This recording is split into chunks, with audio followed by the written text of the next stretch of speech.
ಇದು ಜಾಗತಿಕ ಸಮಸ್ಯೆ. ಈ ಹಿಂದೆ ಹೇಳಿದ್ದನ್ನೆಲ್ಲ ದೇಶಗಳು ನಾಶ ಆಗ್ತವೆ, ಮಳೆ ಬೆಂಕಿ ಸುರಿಯಿಂದ ಪಂಚಭೂತಗಳಿದ್ದಲೂ ಕಷ್ಟ ಇದೆ ಅಂತ ಹೇಳಿದ್ದಾರೆ. ಅದರಲ್ಲಿ ಇನ್ನೂ ಜಾಸ್ತಿ ಮಳೆ ಆಗೋ ಲಕ್ಷಣ ಇದೆ.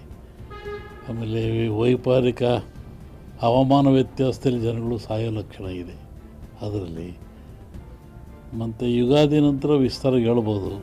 ಇನ್ನೂ ಸಾವು ನೋವುಗಳು ದುಃಖಗಳು ಇದ್ದಾವೆ. ಇನ್ನು ಪ್ರಾಕೃತಿಕ ದೋಷ, ನೀರಿನಿಂದ ಮತ್ತು ಆಘಾತಗಳು ಜಾಸ್ತಿ, ಆಕಸ್ಮಿಕ ತೊಂದರೆಗಳು, ಮನುಷ್ಯನೇ ಆಫತ್ ಮಾಡಿಕೊಳ್ತಾ ಇದ್ದಾನೆ.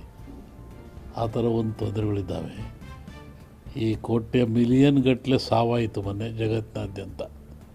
ಫ್ಲಡ್ಡಿಂದ ಆಯಿತು, ನೀರಿನಿಂದ ಆಯಿತು, ಬೆಂಕಿಗಳಿಂದ ಆಯಿತು. ಆ ಎಲ್ಲ ಆತ್ಮಗಳು ಸರಿಯಾಗಿ ಸಂಸ್ಕಾರ ಆಗಿಲ್ಲ, ಆತ್ಮಗಳು ಸಂಚರಿಸ್ತಾ ಇದ್ದಾವೆ. ಹೀಗಾಗಿ ಜಗತ್ತಿನಾದ್ಯಂತ ಸಂಚರಿಸೋದ್ರಿಂದ ಅಂಥ ಆತ್ಮಗಳಿಂದಲೂ ಮನುಕುಲಕ್ಕೆ ಅಪಾಯ ಇದೆ. ಏಕಾಂಗಿ ಹೋಗುವುದು, ಮಾನಸಿಕ ಸ್ಥೈರ್ಯ ಕಳ್ಕೊಳ್ತಕ್ಕಂಥದ್ದು, ಇದ್ದಕ್ಕಿದ್ದಂಗೆ ಬೀಳ್ತಕ್ಕಂಥದ್ದು, ಆಮೇಲೆ ಹುಚ್ಚುತನ ತೋರಿಸ್ತಕ್ಕಂಥದ್ದು, ಇದಕ್ಕೆ ಶರೀರ ಅಂಗಾಂಗಗಳು ವ್ಯತ್ಯಾಸ ಆಗ್ತಕ್ಕಂಥದ್ದು ಅದು ಇದೆ. ಇನ್ನು ಕರ್ನಾಟಕಕ್ಕೆ ಒಳ್ಳೆಯದಿದೆ, ಮಳೆ ಬೆಳೆ ಚೆನ್ನಾಗಿದೆ. ಆದರೆ ಟೋಟ್ಲಿ ಮುಂದೆ ಭಾಳ ಅಪಾಯ ಇದೆ. 25ಕ್ಕಿಂತ 10 ಪಟ್ಟು ಜಾಸ್ತಿ ಅಪಾಯ ಇದೆ 26ರಲ್ಲಿ.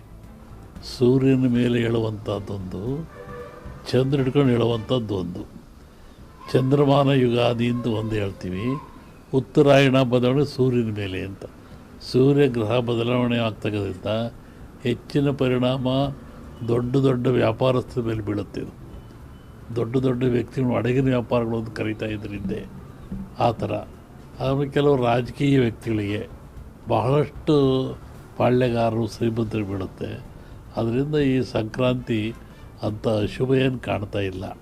ಜಾಗತಿಕ ದೇಶದ ಮಟ್ಟದಲ್ಲಿ ಅಪಾಯ ಆಗೋ ಲಕ್ಷಣ ಇದೆ.